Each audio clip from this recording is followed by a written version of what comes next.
चंपाषष्ठीच्या तुम्हा सर्वांना खूप खूप शुभेच्छा. तर आज आहे बघा चंपाषष्ठी, उद्या असतेच सट.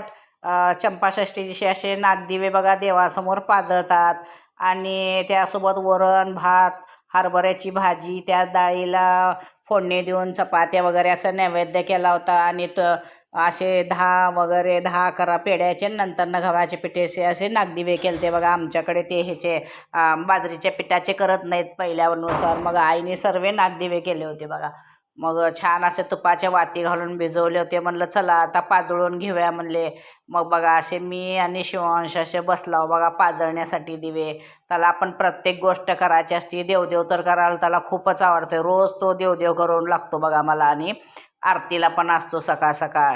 लय त्याला म्हणजे असं देवाचं करायला खूपच आवडतो. भजन करतो, टाळ्या वाजवतो.